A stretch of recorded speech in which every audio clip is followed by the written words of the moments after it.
সকালে আরামে ঘুমাচ্ছি। আসলে এখানে কালকেই শিফট হয়েছি। এখানে আসার একটা কারণ হচ্ছে আব্বু ট্রান্সফার হয়েছে। আরেকটা কারণ হচ্ছে সেটা গল্পের সাথেই থাকেন জেনে যাবেন।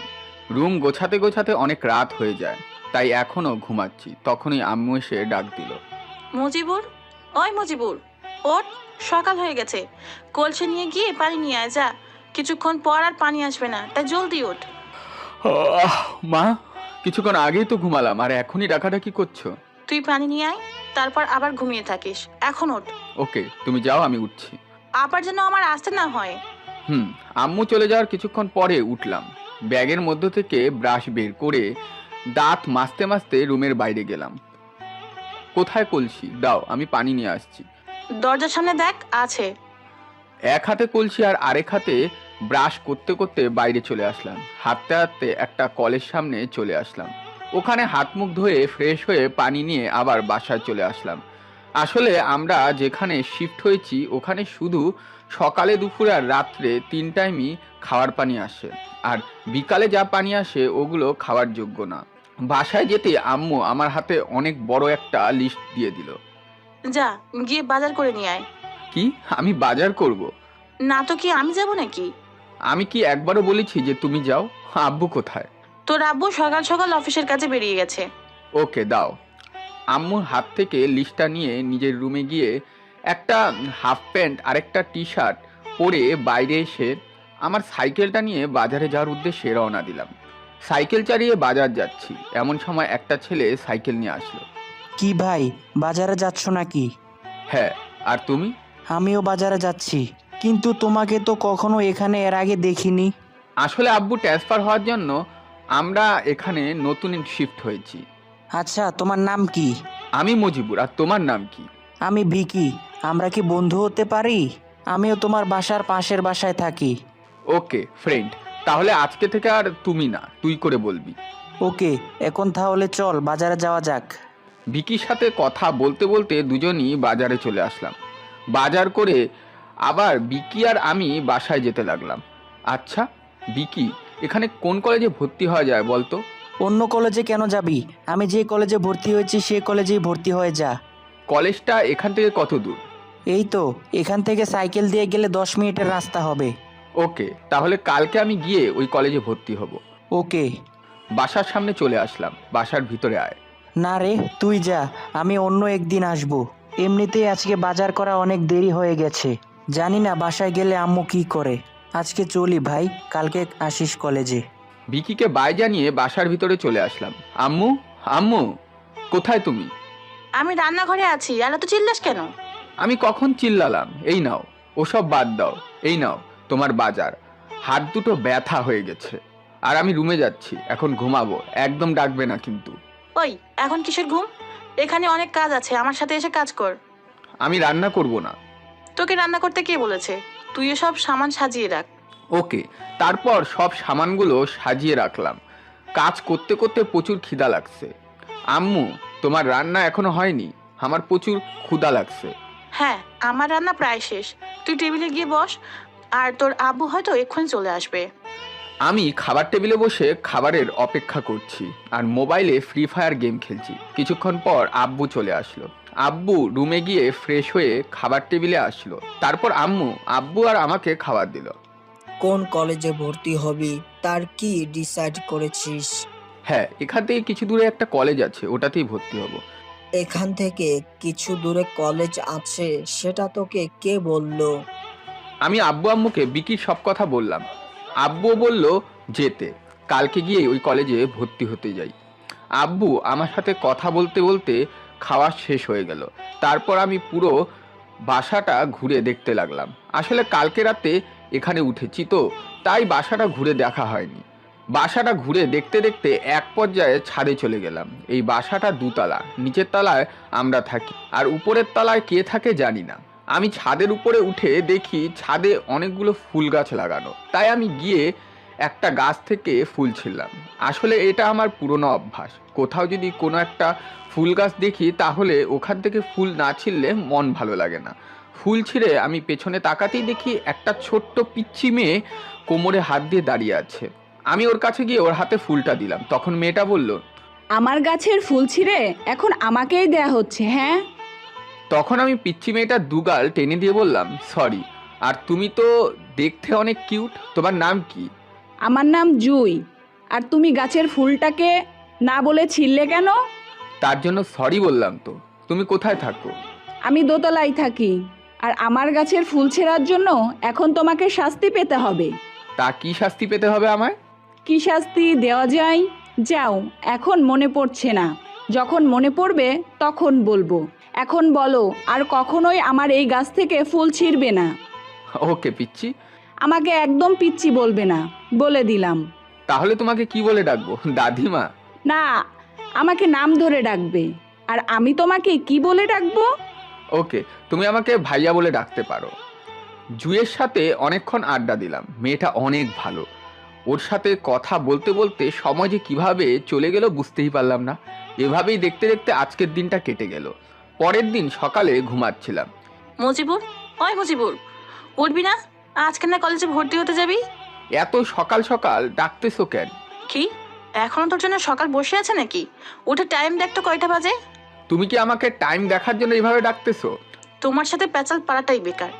এখন উঠ, না হলে কিন্তু আমি পানি নিয়ে আসবো। আর 8টা বেজে গেছে। কখন ফ্রেশ হবি, কখন রেডি হবি, কখন কলেজে যাবি? ওর জলদি। উঠে ফ্রেশ হলাম, তারপর ভালো একটা জামা বের করে পরে নিলাম। রান্নাঘরে গিয়ে দেখি আম্মু খাবার সাজাচ্ছে। খাবার দাও, কলেজে যাব। তখন আব্বু আসলো। আমি আর আব্বু খাবার খেলাম।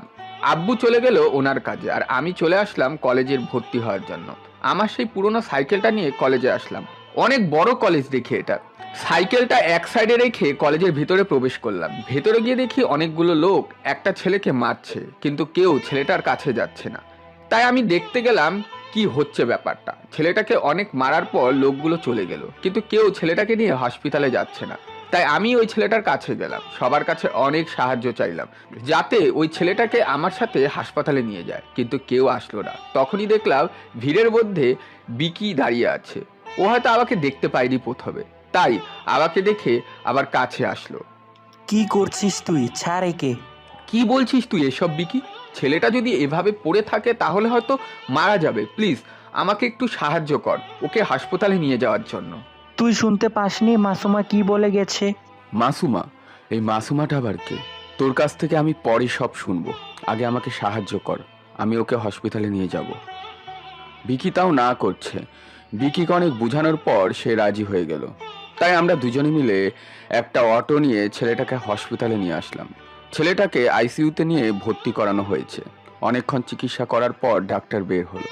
আমি আর বিকি ডাক্তারের কাছে গেলাম। তারপর কি অবস্থা এখন? দেখেন, ছেলেটার শরীর থেকে অনেক রক্ত বেরিয়ে গেছে, তাই ওকে এখন রক্ত দেওয়া হচ্ছে। আশা করি কিছুক্ষণ পরেই ওর জ্ঞান ফিরে আসবে। এটা বলেই ডাক্তার চলে গেল। আমি আর বিকি গিয়ে একটা চেয়ারের উপর বসলাম। বিকি, এখন বলতো ওই ছেলেটাকে কেন এভাবে মারা হয়েছে? আর ওই মাসুমা মেয়েটাকে? মাসুমা হচ্ছে এখানকার যে এমপি আছে তার মেয়ে।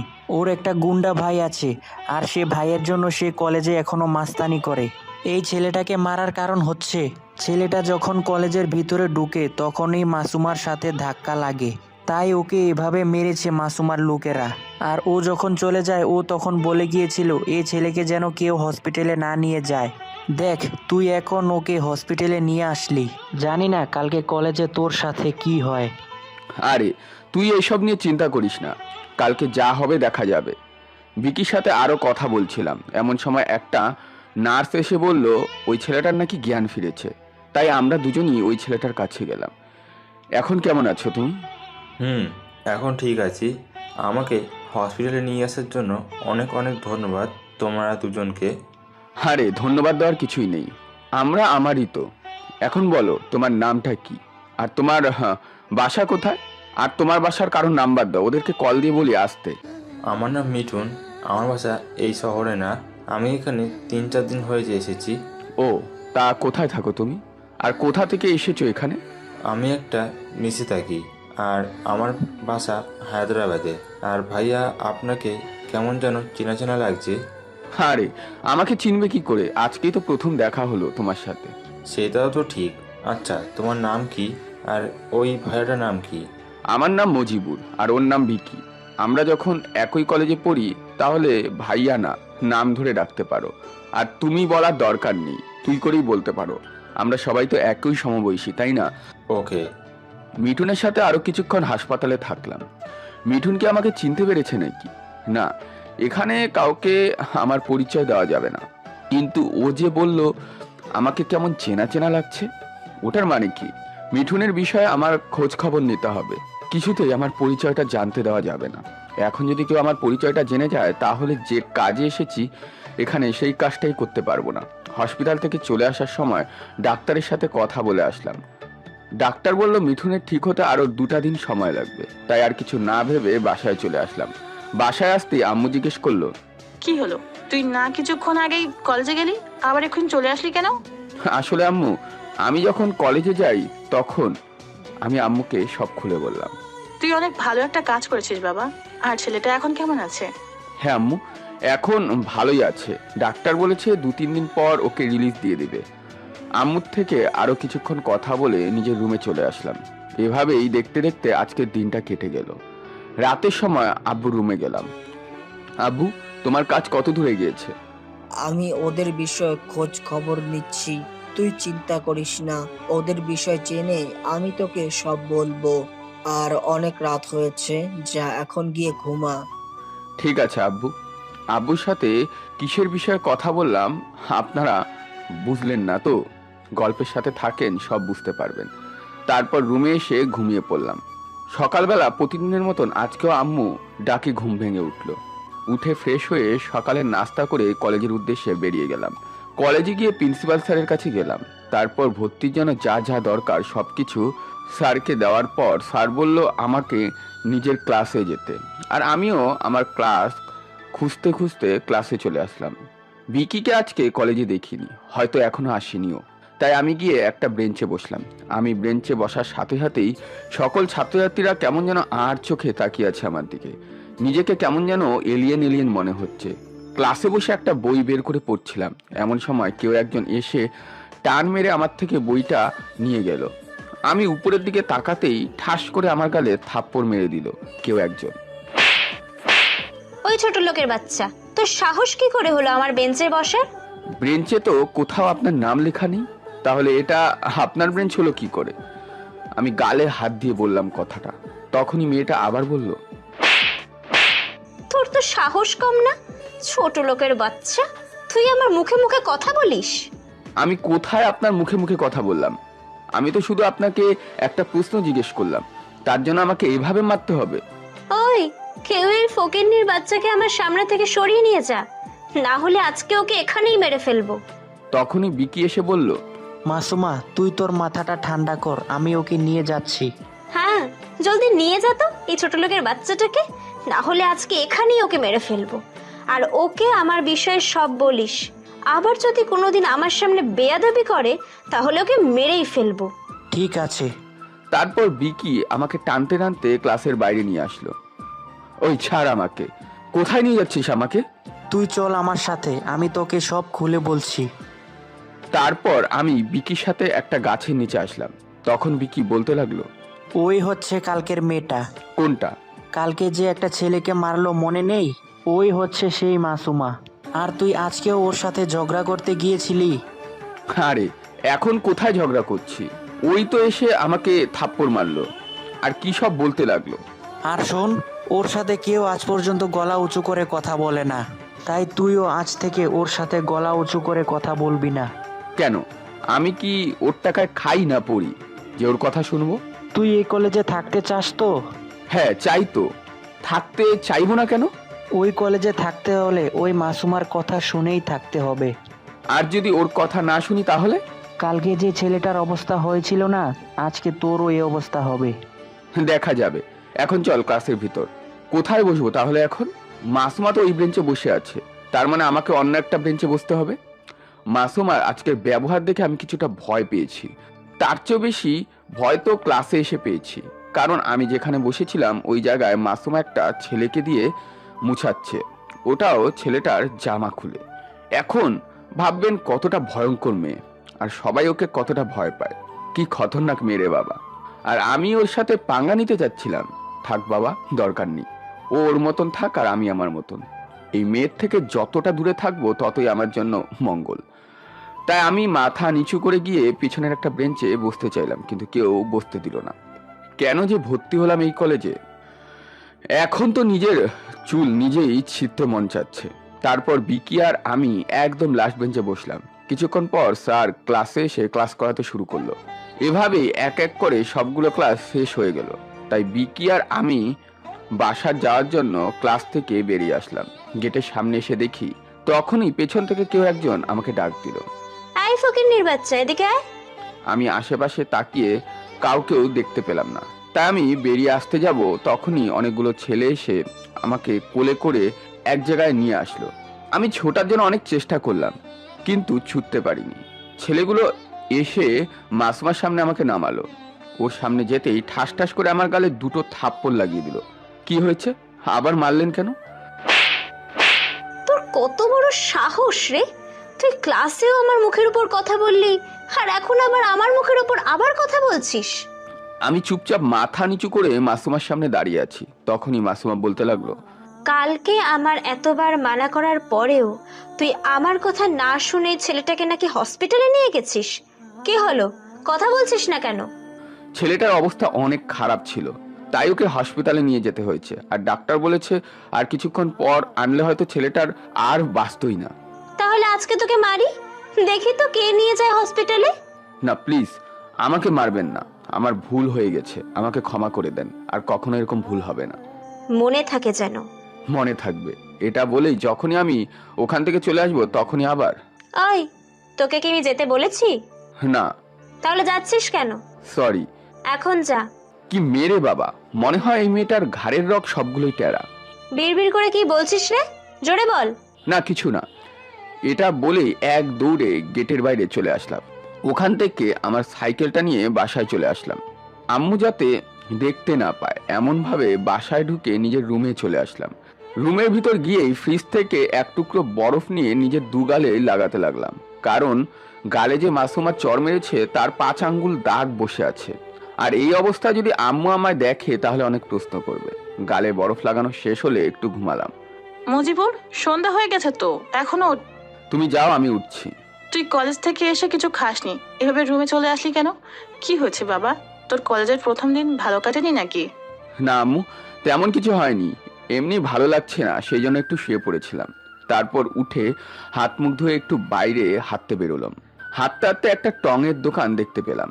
ওখানে গিয়ে 1 কাপ চা দিতে বললাম। দোকানদার একটা চা দিল। আমি চা খেয়ে বাসায় চলে আসলাম। রাতের বেলায় আব্বু আমার রুমে আসলো। কিছু বলবে আব্বু? তখন আব্বু আমার হাতে একটা ফটো দিল, আর একটা জায়গার নাম লেখা আছে তার নিচে। এটা হলো তোর প্রথম টার্গেট। এই ঠিকানা অনুযায়ী চলে যাস, ওখানে পাবি ওকে। আর যাওয়ার সময় রাজের সাথে দেখা করে যাস। ঠিক আছে আব্বু।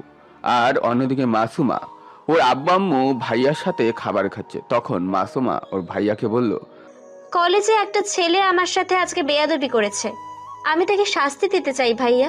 কি? কার এত বড় সাহস যে আমার বোনের সাথে বেয়াদবি করে?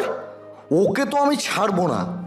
কালকে আমি যাবো তোর কলেজে, তুই ছেলেটাকে দেখিয়ে দিস আমাকে, তারপর দেখ আমি ওকে কি করি।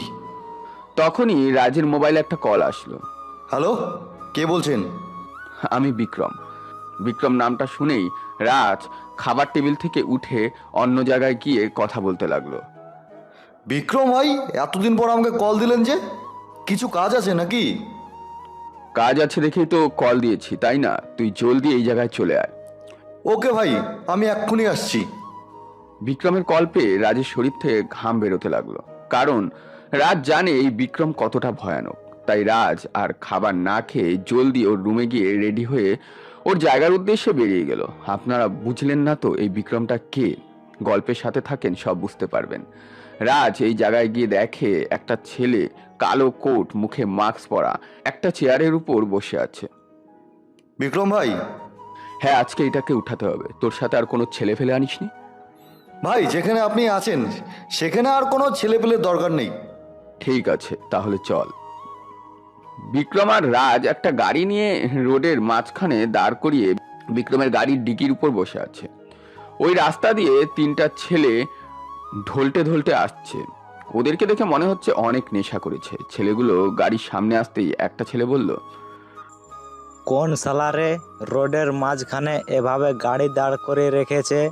সরা বলছি এখান থেকে গাড়ি। তখনই বিক্রম এক লাফ দিয়ে গাড়ির ডিক্কি থেকে নেমে পড়ল আর ওই তিনটা ছেলের কাছে গেল। কিরে প্রান্ত, আমাকে চিনতে পারিসনি? এত জলদি ভুলে গেছিস? ছেলেগুলোর মাঝ থেকে একটা ছেলের নাম প্রান্ত। ওই ছেলেটা নিজের নাম অন্যজনের মুখে শুনতে পেয়ে একটু ভয়ই পেয়ে যায়। কে কে তুই? আর আমার নাম কি করে জানিস? তখনই বিক্রম ওর মুখে মাস্কটা খুলে ফেলে। বিক্রম ভাই, আপনি বেঁচে আছেন? কেন, তোরা কি ভেবেছিলিস ওই দিন আমাকে মেরে ফেলেছিস? আর আমি ভিলেন, আর ভিলেন এত সহজে মরে না, বুঝলি? এখন তুই ভাব আমার হাত থেকে তোকে কে বাঁচাবে। কথাটা বলেই বিক্রম হা হা করে হাসতে লাগলো। আর প্রান্ত বুঝে গেছে আজকে ওর শেষ দিন, তাই ভয়ে পালাতে লাগলো। তখনই বিক্রম ওর পিছন থেকে পিস্তলটা বের করে, প্রান্তর পায়ে গুলি করে, আর প্রান্ত ওখানেই পড়ে যায়। আর বাকি যে দুটো ছেলে ছিল, ওই দুটো ছেলেকে রাজ গুলি করে মেরে ফেলেছে। রাজ, এর হাত পা বেঁধে একে গোপন আস্তানায় নিয়ে চল। বিক্রমের কথা মতো রাজ প্রান্তর হাত পা মুখ বেঁধে গাড়িতে করে ওদের একটা গোপন আস্তানায় নিয়ে যায়। রাজ প্রান্তকে চেয়ারের সাথে বেঁধে দিল, আর বিক্রম ওর অস্ত্রপাতি নিয়ে প্রান্তর সামনে গিয়ে একটা চেয়ারে বসলো। বালা, মিজান, আদনান চৌধুরী আর তোদের সঙ্গে যে ছেলে ফেলেছিল তারা সব কোথায়? আমি জানি না ভাই, আমাকে ছেড়ে দেন, আমি কিচ্ছু জানি না ওরা কোথায় আছে। তুই ভালো করেই জানিস আমি কথা পছন্দ করি না, তাই তোর কথাটা আমার পছন্দ হলো না, তাই এখন তোকে মারতে হবে। Happy journey. কথাটা বলে প্রান্তর মুখটা আবার বেঁধে দিল। তারপর একটা হাতে চাকু নিয়ে প্রান্তর হাতের 5টা আঙ্গুল কেটে ফেললো। প্রান্ত চিৎকার করতে যাচ্ছে, কিন্তু ওর মুখ শুধু বাঁধা, তাই শব্দ শোনা যাচ্ছে। প্রান্তকে আরো অনেকক্ষণ কষ্ট দিয়ে জানে মেরে ওর বুকের উপর চাকু দিয়ে লিখে দিল ভিলেন। বিক্রমও ওখান থেকে চলে গেল, আর যাওয়ার সময় রাজকে বলল, এটাকে কলেজের সামনে যে টাওয়ারের কোট আছে ওটার উপর বেঁধে রেখেছি, আর নে ওর শরীরে এই ফাইলটা বেঁধে রাখবি। বিক্রম রাজের হাতে একটা ফাইল দিয়ে ওখান থেকে চলে যায়। আর এদিকে তো রাজ ভয় কাঁপছে, কারণ কিছুক্ষণ আগে ও একটা হায়নাকে দেখেছে ওর সামনে। কতটা নির্মমভাবে মারল প্রান্তকে। পরের দিন আজকে ঘুম থেকে জলদি উঠে পড়লাম, আম্মুর আর ডাকতে হলো না। আমি রুমের বাইরে এসে দেখি আব্বু নিউজ দেখছে। একটা ছেলেকে নির্মমভাবে হত্যা করা হয়েছে, ওর দুটো হাতের আঙ্গুল কেটে ফেলা হয়েছে, ওর এক পা কেটে ফেলা হয়েছে, সাথে ওর দুটো চোখ উঠিয়ে নেওয়া হয়েছে। আরো অনেকে নির্মমভাবে মেরেছে ছেলেটাকে। কে মেরেছে এই ছেলেটাকে এখনো কেউ এই বিষয়ে জানে না। আর এক জায়গায় ছেলেটার গায়ে চাকু দিয়ে লেখা ভিলেন, সাথে আরেকটা কাগজে লেখা আমি ফিরে এসেছি, আই এম ব্যাক। আরো অনেক নিউজ দেখাচ্ছে, তাই আব্বুর কাছে গেলাম। আব্বু, এইসব নিউজ চেঞ্জ করো তো, ভালো একটা মুভি লাগাও দেখি। ওই যে বাইরে কলসি রাখা, গিয়ে পানি আন। কি, আজকেও যাব পানি আনতে? হ্যাঁ যাবি, তাতে কি হচ্ছে? কালকে আমি এনেছি, আজকে তুই গিয়ে পানি নিয়ে আয়, যা। আমি আর কিছু না বলেই কলসি নিয়ে গিয়ে পানি নিয়ে আসলাম। সালা, এখানে শুধু একটাই ঝামেলা, পানি। ইস, পানি উঠিয়ে আনতে আনতে দুহাতটা ব্যথাই হয়ে গেল। পানি এনে আম্মুর কাছে গিয়ে রাখলাম কলসি দুটো। এই না পানি। তারপর আমি রুমে এসে একটু মোবাইলে ফ্রি ফায়ার খেলতে লাগলাম। এক পর্যায়ে দেখি কলেজে যাওয়ার টাইম হয়ে গেছে, তাই জলদি জামা কাপড় পরে নিচে চলে গেলাম রেডি হয়ে। আম্মু আব্বুর সাথে নাস্তা করে কলেজে চলে আসলাম। কলেজের ভিতর দিয়ে হাঁটছি, এমন সময় কে যেন আমাকে ধাক্কা দিয়ে নিচে ফেলে দিল। আমি নিচে পড়ে গেলাম। আল্লাহ, মাটি এত নরম কবে থেকে হলো? আমার মনে হচ্ছে আমি কোনো তুলার উপর পড়ে গিয়েছি। কিন্তু যখনই আমি তাকালাম তখনই তো কি বলবো আপনাদের, অনেকটাই ভয় পেয়ে গেলাম। কারণ আমি আর কারোর উপরে না, একটা মেয়ের উপর পড়েছি, আর সেই মেয়েটা হচ্ছে মাসুমা। এই ছোট লোক, আমার উপর থেকে ওঠ বলছি। উফ মা গো, আমার কোমরটা ভেঙে গেল গো। উফ। আমি জলদি করে মাসুমার উপর থেকে উঠে পড়লাম। আশেপাশে তাকিয়ে দেখি সকল ছাত্রছাত্রীরা আমার দিকে তাকিয়ে আছে। আমি ওঠার সাথে সাথেই মাসুমা উঠে পড়ল। ও যখনই আমাকে থাপ্পড় মারতে যাবে তখনই আমি দিলাম এক দৌড়, সোজা ক্লাসের ভিতরে চলে আসলাম। আমি যদি ওখানে থাকি তাহলে আনলিমিটেড থাপ্পড় খেতে হবে, তাই এভাবেই দৌড়ে চলে আসলাম। কুত্তা হারামি, এভাবে পালাচ্ছিস কেন? সাহস থাকলে সামনে দাঁড়া। ও মা গো, উফ, ঘুমটা ভেঙে গেল আজকে। মাসুমা ওখানেই বসে পড়লো। তখনই ওর সাথে থাকা কিছু ছেলে মেয়ে এসে মাসুমাকে ধরে ক্লাসে নিয়ে আসলো। আমি ক্লাসে এক কোণায় বসে আছি। মাসুমা ক্লাসে এসে আমাকে বলল ক্লাসের পরে নাকি আমাকে দেখে নেবে, আর আমিও ওর দিকে আর ধ্যান দিলাম না। কিছুক্ষণ পরেই বিকি ক্লাসে আসলো। তোর আসতে এত দেরি হলো কেন? আরে আর বলিস না, সকালে ঘুম থেকে উঠতেই পারি না। যেদিন সকালে ঘুম থেকে উঠি সেদিন আম্মু 2টা কলসি হাতে ধরিয়ে দিয়ে বলে পানি আনতে। আমারও একই অবস্থা ভাই, আমরা মধ্যবিত্ত ঘরের ছেলে, তাই এটা করতে হবে, বুঝলি? আচ্ছা, ক্লাসে মন দে, স্যার চলে এসেছে। স্যার ক্লাস করাতে লাগলো। মাসুমা 2টো ক্লাস করিয়েই চলে গেল। বুঝলাম না কেন। আমি আর বিকি সম্পূর্ণ ক্লাস করে বাইরে বের হলাম। গেটের দিকে হেঁটে আসছি, তখনই দেখলাম কিছু ছেলেপেলে হাতে হকি স্টিক নিয়ে কলেজের ভেতর ঢুকছে। তাদের সাথে মাসুমাকেও দেখতে পেলাম। মাসুমা ওই ছেলেগুলোকে আমাকে দেখিয়ে যেন কি বলল। তখনই ছেলেগুলো আমার কাছে আসলো। তোর কত বড় সাহস, তুই আমাদের বসের বোনকে ডিস্টার্ব করিস? আজকে তো তোকে মেরে এখানে পুঁতে রাখবো। ও তাই নাকি? তাহলে দাঁড়িয়ে আছিস কেন, আয়। তখন ওই ছেলেটা আরেকটা ছেলেকে বলল, ওই তুই যা গিয়ে ওর হাত পা ভেঙে দিয়ে আয়। ছেলেটা যখন এসে আমাকে হকি স্টিক দিয়ে মারতে যাবে তখন আমি হকি স্টিকটা হাতে ধরে ফেললাম, আর ছেলেটার মিডিল স্ট্যামে দিলাম 1 লাত, আর ছেলেটা ওখানেই বসে পড়ল।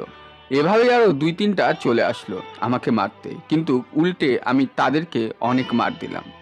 ছেলেগুলো মাটিতে পড়ে ব্যথায় কাতরাচ্ছে। বাকি যেগুলো ছেলে ছিল ওদেরকে বললাম, তোরাও যদি এদের মতন মার খেয়ে পড়ে না থাকতে চাস তাহলে ভালোই ভালো এখান থেকে চলে যা। ছেলেগুলো চলে যেতে নিল। তখন আমি বললাম এদেরকে নিয়ে যাবে। তারপর ওই ছেলেগুলো যে ছেলেগুলোকে মাটিতে পড়ে আছে ওইগুলোকে নিয়ে কলেজ থেকে বেরিয়ে গেল, আর আমি মাসুমার কাছে গেলাম। কি ম্যাম, আমাকে মারার জন্য এইমাত্র 8-9টা ছেলেকে নিয়ে এসেছেন। মাসুমা রেগে ওখান থেকে চলে যায়, আর আমিও বাসায় চলে আসলাম। এভাবেই দেখতে দেখতে আরও কিছুদিন কেটে গেল। ইদানিং একটা জিনিস খেয়াল করলাম, মাসুমা কেমন যেন আমার দিকে নজর রাখছে সব সময়। এই বিষয়টা আমি বুঝতে পারলাম না। আজকে সকালেও কলেজে গেলাম, কলেজে গিয়ে দেখি পুরো কলেজ সাজানো হচ্ছে, বুঝলাম না কেন। তাই একটা ছেলেকে জিজ্ঞেস করলাম, আজকে কি কোনো অনুষ্ঠান আছে? তখন ছেলেটা বলল আজকে নাকি এখানকার এমপি আসবে কলেজে। তাই আমিও অপেক্ষা করতে লাগলাম এখানকার এমপিকে দেখার জন্য। ক্যান্টিনে বসে আছি, এমন সময় কে যেন আমার পিঠে হাত রাখলো। আমি পেছনে ফিরে তাকিয়ে দেখি বিকি আমার পিঠে হাত রেখেছে। কি রে শালা, আজকে কলেজে আসতে এত দেরি হলো কেন তোর? এটাও কি তোকে বলতে হবে? তুই জানিস না কেন দেরি হয়? কেন? আরে আজকেও পানি আনতে গিয়ে দেখি লেগে লেগে আছে, তাই অনেকক্ষণ দাঁড়িয়ে থেকে পানি আনতে হয়েছে, তাই অনেক দেরি হয়ে গেছে। ও আচ্ছা, বস তাহলে। বিকি আমার সামনে চেয়ারে বসে পড়ল। এখন বল কি খাবি? আরে খাওয়া ছাড়, তুই কি জানিস আজকে মাসুমার আব্বু কলেজে আসবে? মাসুমার আব্বু কলেজে আসবে তাতে আমার কি? আরে এখানকার এমপি হচ্ছে মাসুমার আব্বু, তুই কি ভুলে গেছিস নাকি? ও আমি তো ভুলেই গেছিলাম। তা কখন আসবে শুনি? তখনই কলেজের ভিতরে অনেকগুলো গাড়ি ঢুকলো। সকল ছাত্রছাত্রী ওই দিকেই গেল। তখন আমি আর বিকিও ওই দিকেই গেলাম। গাড়ি থেকে একজন নেমে আসলো, যাকে দেখে আমার রাগ অটোমেটিক বেড়ে গেল। মন চাইছে সবার সামনেই তাকে খুন করে ফেলি, কারণ যাদের জন্য আমি এখানে এসেছি তাদের মধ্যে এটাও একজন। ওই গাড়ি থেকে আরও 2জন মানুষ নামলো। একজন হলো মাসুমা, আরেকজনকে দেখে তো স্টোক, কারণ এটা আর কেউ না, রাজ। আব্বু ভিতরে চলো। কি হচ্ছে আমার সাথে এসব? রাজ আদনানকে আব্বু বলছে কেন? ও কি সব ভুলে গেছে নাকি? নাকি ও আমার সাথে গেম খেলছে, কোনটা? হঠাৎ আমার মাথায় একটা কথা আসলো। আদনানের তো একটা যমজ ভাই ছিল, ওই যমজ ভাই নাকি এটা? কিছুই বুঝতে পারছি না। এই বিষয়ে রাজের সাথে কথা বলতে হবে। কলেজের প্রিন্সিপাল এসে মাসুমার আব্বুকে ভিতরে নিয়ে গেল, আর আমি ওখানেই দাঁড়িয়েছিলাম। রাজের বাবা ওর আব্বু হয়তো আমাকে দেখেনি, কারণ আমি অনেক ভিড়ের মধ্যে ছিলাম। মাসুমার আব্বু, প্রিন্সিপাল স্যার আর বাকি স্যারদের সাথে কি যেন একটা মিটিং করলো। তারপর ওনারা চলে গেল আর আমিও ওখানে না দাঁড়িয়ে থেকে বাসায় চলে আসলাম। বাসায় এসে আজকে কলেজে যা যা হলো সব কিছু ভাবছি। মাসুমার আব্বুকে এটা আমাকে জানতেই হবে। ও কি আদনান নাকি ওর যমজ ভাই অর্ণব, কোনটা? এগুলো শুধু মাসুমার আব্বুই বলতে পারবে। রাতের বেলা আব্বু আসলে আমি আব্বুকে সব খুলে বললাম, আজকে কলেজে যা যা হলো সব। তখন আব্বু বলল সত্যটা না জেনে যাতে কোনো নির্দোষ লোককে শাস্তি না দিই। আমিও হ্যাঁ বলে রুমে চলে আসলাম। পরের দিন কলেজে বসে আমরা কিছু বন্ধুদের সাথে আড্ডা দিচ্ছি। এই কিছুদিনে আমার অনেকগুলো বন্ধু হয়ে গেছে। তখনই একটা মেয়ে এসে বলল মাসুমা নাকি আমাকে ডাকছে। তাই আমি মেয়েটার সাথে গিয়ে দেখি মাসুমা একটা গাছের নিচে বসে আছে। তাই আমি ওর কাছে গিয়ে জিজ্ঞেস করলাম কি হয়েছে। বসো এখানে। মাসুমা আমাকে তুমি করে বলল, এটা তো বিশ্বাস হচ্ছে না। না, বসবো না, কি বলার এখানেই বলেন। আরে বসো, আমি কিছু করব না। এত তো ভয় পাচ্ছ কেন? আমি আর কিছু না ভেবে ওর সাথে বসে পড়লাম। তখন ও যা বলল তা শুনে তো আমি হাঁ করে রইলাম, কারণ ও বলল, আই লাভ ইউ মজিবুর। আমি তোমাকে অনেক ভালোবাসি। প্লিজ আমার আগের ভুলগুলো তুমি ক্ষমা করে দিয়ে আমাকে গ্রহণ করে নাও। এ কথাগুলো শুনে আমার মাথায় একটা বুদ্ধি আসলো। তাই আমি বললাম, না, আপনাকে ভালোবাসা যাবে না। কেন? কারণ আপনি অনেক বড় লোক আর আমি সামান্য একটা মধ্যবিত্ত ঘরের ছেলে। দেখো, তুমি মধ্যবিত্ত আর আমি বড় লোক, এটা কোনো বিষয়ই না। তুমি এটা বলো, তুমি কি আমাকে ভালোবাসবে কিনা? ওকে, এটা বলেই মাসুমা হুট করে আমাকে জড়িয়ে ধরলো আর আমার গালে একটা কিস করে দিল। কি অসভ্য মেয়ে রে বাবা, একটু লজ্জাও নেই। আর লজ্জা থাকবে কি করে, যেই গুন্ডামি করে। কি করছেন এসব? আজকে থেকে আমাকে তুমি করে বলবে, ঠিক আছে? ঠিক আছে। তাহলে চলো না, একটু ঘুরে আসি। না, আমার ক্লাস আছে। না, এখন ক্লাস না, আমি বলছি না ঘুরতে যাব, এটাই ফাইনাল। চলো না, আমরা এখন ঘুরতে যাব। ওকে, চলো তাহলে। তারপর আমি মাসুমাকে নিয়ে একটা পার্কে গেলাম। পার্কের ভিতরে গিয়ে দেখি এখানে সবাই জোড়ায় জোড়ায় বসে আছে। আজকে প্রথম আসলাম এই পার্কে। মাসুমার আমি একটা বেঞ্চে গিয়ে বসলাম। তখন মাসুমা বলল আইসক্রিম খাবে। তাই আমিও ওর জন্য আইসক্রিম আনতে গেলাম। আমি আইসক্রিম নিয়ে আসার পর ও পিছনে এসে দাঁড়ালাম, কারণ ওর ফোনে কথা বলছিল। ও যে কথাগুলো বলছিল ওগুলো শুনে তো আমি শকড।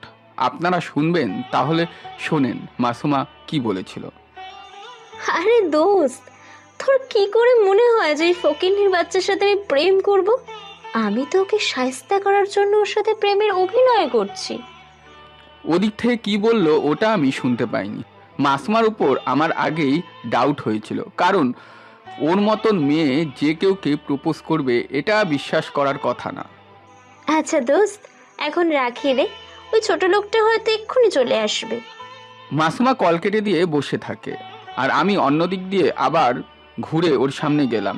এই নাও আইসক্রিম। আমি মাসুমার হাতে একটা আইসক্রিম দিলাম, আরেকটা আইসক্রিম আমি খেতে লাগলাম। এভাবেই মাসুমার সাথে আজকের দিনটা কাটালাম। ওর অ্যাক্টিং দেখে কি বলবো ভাই আপনাদের, এমনভাবে ছিল আজকে আমার সাথে যে কেউ দেখে বলবে না যে ও আমার সাথে অভিনয় করছে। কখনো কখনো তো আমি নিজেই কনফিউজ হয়ে যাচ্ছিলাম, ও কি সত্যি অভিনয় করছে। মাসুমাকে রিক্সা দিয়ে ওর বাসায় নামিয়ে দিয়ে আসলাম আর আমিও বাসায় চলে আসলাম। বাসায় আসতেই আম্মু অনেক বড় একটা সবজির লিস্ট দিয়ে দিল, ওগুলো নাকি আমাকেই আনতে হবে। তাই আমি রুমে গিয়ে ফ্রেশ হয়ে কিছুক্ষণ রেস্ট নিলাম। তারপর ওগুলো আনার জন্য বাজারে চলে আসলাম। সকল সবজি কিনে আবার বাসায় চলে আসলাম। পরের দিন আবার কলেজে গেলাম। কলেজে গিয়ে দেখি ওই দিন যেই ছেলেটাকে আমি হাসপাতালে নিয়ে গেছিলাম ও এসেছে আজকে কলেজে। তাই আমি আগে ওর কাছে গেলাম। কেমন আছিস? হ্যাঁ, ভালো আছি। তুই কেমন আছিস? ভালো আছি। আচ্ছা চল, তোকে আমার সাথে এবং আমার বাকি বন্ধুদের সাথে পরিচয় করিয়ে দিই। তারপর আমি মিঠুনকে আমার বাকি বন্ধুদের কাছে নিয়ে গেলাম। ওখানে বিকি আর আমার 2-3টা বন্ধু বসে আড্ডা দিচ্ছিল। তখনই আমি ওদের সাথে মিঠুনের পরিচয় করিয়ে দিলাম। তখনই দেখি মাসুমা এসেছে কলেজে গাড়ি নিয়ে। ওই দেখ, তোর গার্লফ্রেন্ড চলে এসেছে, যা ওর সাথে গিয়ে দেখা কর। আরে আমি যাব কেন, ওইখানেই আসবে। যেরকম ভেবেছিলাম সেরকমই হলো। মাসুমা সোজা আমার কাছে চলে আসলো। মজিবুর, একটু আমার সাথে আসবে? কেন? একটা কথা ছিল, একটু আসো না, তারপর বলছি। যা দোস্ত, গিয়ে দেখ কি বলে। ওকে চলো। তারপর মাসুমার সাথে আমি ক্যান্টিনে চলে আসলাম। হ্যাঁ এখন বলো কি বলবে। তুমি সব সময় তোমার ওই বন্ধুদের সাথে বসে থাকো কেন? তুমি আমাকে একটুও সময় দাও না। ওরা সবাই আমার বেস্ট ফ্রেন্ড, তাই ওদের সাথে বসে থাকি। আর আমি তোমাকে কি সময় দেব? তুমি নিজেই তো আমাকে সময় দাও না। ওসব বাদ দাও, এখন যেটার জন্য ডেকেছি সেটা বলি। বলো। তোমার মোবাইল নাম্বারটা দাও। তুমি মোবাইল নাম্বার দিয়ে কি করবে? লোকে মোবাইল নাম্বার দিয়ে কি করে, অবভিয়াসলি তোমার সাথে কথা বলবো। ওকে নাও। তারপর আমি মাসুমাকে আমার নাম্বারটা দিলাম। তখন দেখি আব্বু আমার মোবাইলে কল দিয়েছে, তাই আমি কলটা রিসিভ করলাম। হ্যাঁ আব্বু, বলো কি হয়েছে? এক্ষুনি বাসায় আয়, তোর সাথে কিছু ইম্পর্টেন্ট কথা বলার আছে, জলদি আয়। ওকে আব্বু, তুমি অপেক্ষা করো, আমি এক্ষুনি আসছি। এটা বলে আমি কল কেটে দিলাম। মাসুমা, আমাকে এক্ষুনি বাসায় যেতে হবে, রাতে কল দিও, তখন কথা হবে। এটা বলে আমি ওখান থেকে চলে আসলাম। তখনই মাসুমার বন্ধু বান্ধবীরা ওর কাছে চলে আসলো। কিরে মাসুমা, তুই কি সত্যি সত্যি ওর প্রেমে পড়ে গেছিস? আমি আমার প্রেমে পড়বো এই ছোট লোকটার? তোরা এটা ভাবলি কি করে? দেখ মাসুমা, তুই যা করতে চাইছিস ওসব বাদ দে। মুজিবর আসলেই একটা ভালো ছেলে, বুঝলি? আর আমার মনে হয় ওকে কষ্ট দেয়া তোর ঠিক হবে না। তুই চুপ কর তো। ওর কত বড় সাহস, ও আমার ছেলে পেলেদের মারে। ওকে তো আমি একটা শাস্তি দিয়েই ছাড়বো। তোর যা ইচ্ছা কর, আবার দেখিস পরে পস্তাতে যেন না হয়। এটা বলেই মাসুমার বান্ধবীগুলো ওর কাছ থেকে চলে আসলো। আর এদিকে আমি বাসায় চলে আসলাম। বাসায় এসে দেখি আব্বু সোফায় বসে আছে, তাই আমি আমার কাজের ব্যাগটা টেবিলের উপর রেখে আব্বুর পাশে গিয়ে বসলাম। হ্যাঁ আব্বু, বলো কি হয়েছে? তোর দ্বিতীয় টার্গেটকে খুঁজে পেয়েছি, ওই দেখ ওর ডিটেলস। আর তুই সত্যি সন্দেহ করেছিলি ওই এমপিটা সত্যি অর্ণব চৌধুরী না, ও হচ্ছে অর্ণব চৌধুরীর যমজ ভাই আদনান চৌধুরী। তুমি কিভাবে জানতে পারলে? এই দেখ তোর আব্বুর সাথে ওঠানো আদনান চৌধুরীর কিছু ফটো। হ্যাঁ, তাতে কি হয়েছে? এই ফটো দেখে তো প্রমাণ হয় না যে ও অর্ণব চৌধুরী না, আদনান চৌধুরী। হ্যাঁ, এখানে আমার একটু ডাউট হচ্ছে, কিন্তু এটার সলিউশন বের করে ফেলেছি। কিভাবে কি? এই যে দেখ, আদনান চৌধুরীর হাতের আঙ্গুল কিন্তু 5টা না 6টা। তোকে এখন কিছু না কিছু করে এটা দেখতে হবে, এখন যে আমাদের সামনে আছে ওর হাতের আঙ্গুল 5টা না 6টা। ওর হাতের আঙ্গুল যদি 6টা হয় তাহলে বুঝে যাবি ওই আদনান চৌধুরী। আমি তো এটা ভুলেই গেছিলাম যে আদনান চৌধুরীর হাতের আঙ্গুল 6টা। এটা শুধু একজনই এখন পরীক্ষা করতে পারবে। কে? রাজ। কিভাবে? তুই রাজকে সব খুলে বল, তারপর এটা বলিস। আব্বু আমাকে একটা প্ল্যানের কথা বললেন। ওকে আব্বু, তাহলে আমি আজকেই রাজের সাথে দেখা করব। ওকে, এখন যা, গিয়ে ফ্রেশ হয়ে আয়, তোকে নিয়ে এক জায়গায় যাব। আমি রুমে গিয়ে ফ্রেশ হয়ে আসলাম। তারপর আব্বুর সাথে একটা শপিং মলে গেলাম। আমরা দুজনে মিলে অনেক শপিং করলাম। আম্মুর জন্য অনেক শপিং করলাম। বিকেলবেলায় আমি রাজকে কল দিলাম। হ্যালো, কে বলছেন? আমি বিক্রম। আসসালামু আলাইকুম ভাই, কেমন আছেন? আর এই সময় আমার কথা মনে পড়লো যে, কোনো কাজ আছে নাকি? হ্যাঁ আমি ভালো আছি। আর তুই এক্ষুনি আমার সাথে এই কফি শপে দেখা কর। আমি রাজকে একটা কফি শপের নাম বললাম। তারপর কলটা কেটে দিয়ে বেরিয়ে আসলাম কফি শপের উদ্দেশ্যে। কিছুক্ষণের মধ্যেই আমি কফি শপে চলে আসলাম।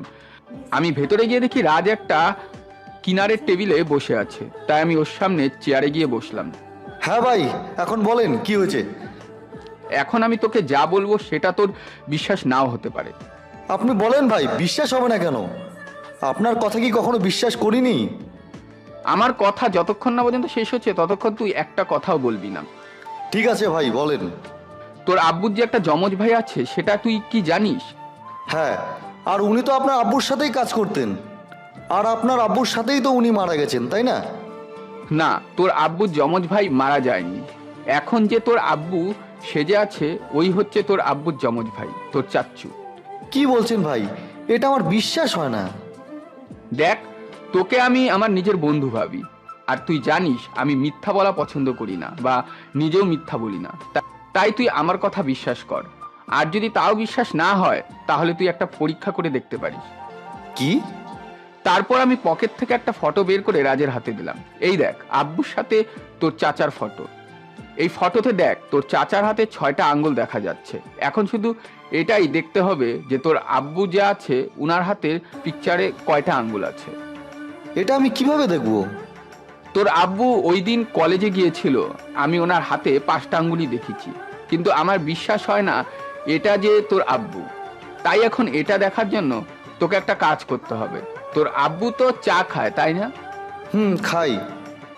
এখন তোর এটা করতে হবে, তোর আব্বু যখন যা চাইবে কাজের লোকের কাছে, তখন তুই ওনার কাছে চা নিয়ে যাবি। যখনই উনি চাটা হাতে নিতে যাবে তখনই তুই চাটা ওনার আঙ্গুলে ঢেলে দিস। তখনই এটা প্রমাণ হয়ে যাবে উনি সত্যি কি তোর আব্বু নাকি তোর চাচ্চু। ওকে। আর শোন, মিজানকে পাওয়া গেছে, রাতে এই জায়গায় চলে আসিস। আজকে মিজানের কাম তামাম করব। ওকে ভাই। আমি আর ওকে কিছু না বলেই কফি শপ থেকে বেরিয়ে আসলাম। তারপর একটা রিক্সা নিয়ে বাসায় চলে আসলাম। রাতের বেলায় শুয়ে মোবাইল দেখছি, কিছুক্ষণ পরেই এক জায়গায় যেতে হবে। এমন সময় একটা অজানা নাম্বার থেকে কল আসলো, তাই আমি আর কল রিসিভ না করে কলটা কেটে দিলাম। আবার মোবাইলে সিনেমা দেখতে লাগলাম। কিছুক্ষণ পর আবার কল আসলো ওই নাম্বার থেকে, তাই আমি কলটা রিসিভ করলাম। হ্যালো, এই তুমি আমার কল কেটে দিচ্ছিলে কেন? আজব তো, আমি তো আপনাকে চিনি না, তাহলে আপনার কল আমি কেন রিসিভ করব বলেন তো? আরে আমি মাসুমা, চিনতে পেরেছো? ও তুমি, তা কি করো এখন? এই তো শুয়ে শুয়ে তোমার কথাই ভাবছিলাম। কি ভালো অ্যাক্টিং করে মাইরি এই মেয়ে। ও নাকি আমার কথা ভাবছে। ও আচ্ছা, খাওয়া দাওয়া করেছো? তুমি খেয়েছো? হ্যাঁ আমি খেয়েছি, আর আমি এখন রাখছি, একটু বিজি আছি। ওকে আর কিছু বলতে না দিয়ে কলটা কেটে দিলাম। তারপর রাজকে কল দিয়ে আসতে বললাম। ওকে আসতে বলে কলটা কেটে দিলাম। কিছুক্ষণ পর আমিও ওই জায়গায় চলে আসলাম। আমি গিয়ে দেখি রাজ ওখানে চলে এসেছে। এখন আমাদের কোথায় যেতে হবে? নাইট ক্লাবে যেতে হবে। ওকে, তাহলে চলেন ভাই। আমি আর রাজ কিছুক্ষণ পর নাইট ক্লাবে চলে আসলাম। ভিতরে ঢুকে এদিক ওদিক চোখ বুলাতে লাগলাম, কিন্তু মিজানকে কোথাও দেখতে পাচ্ছি না। তখনই এক সাইডে একটা টেবিলের উপর আমার নজর গেল।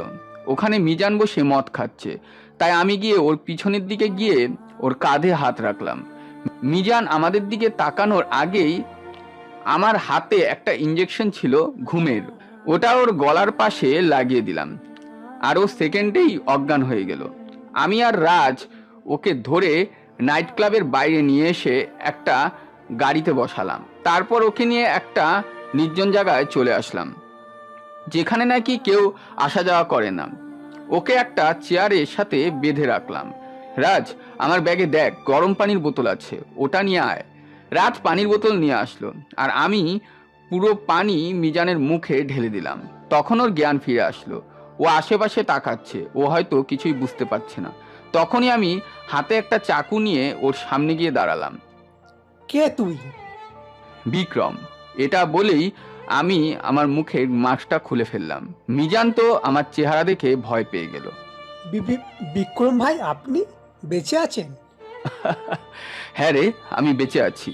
আর আমাকে কে পাঠিয়েছে জানিস? তখনই রাজ সামনে আসলো। বিশ্বাসঘাতক, তুই আমাদের ধোকা দিলি। চুপ কর, তোর মুখে বিশ্বাসের কথা মানায় না। তুই নিজেই তো বিক্রম ভাইকে ধোকা দিয়েছিস, এটা কি ভুলে গেছিস? আরে তুই তো বিক্রম ভাইয়ের বন্ধুত্বর মাঝে ছিলি, তাহলে তুই কিভাবে পারলি ওকে ধোকা দিতে? রাজ, তুই চুপ কর, আর ওই গেঞ্জিটা দে আমার হাতে। এক হাতে চাকু, আরেক হাতে গেঞ্জি নিয়ে ওর সামনে গিয়ে বসলাম। মিজান ভয়ে কাঁপছে। আমি ওর হাতে চাকু ঢুকিয়ে গেঞ্জি দিয়ে আঙ্গুলগুলো কেটে দিলাম, আর মিজান ব্যথায় চিৎকার করছে, তাই আমি ওর মুখ বেঁধে দিলাম।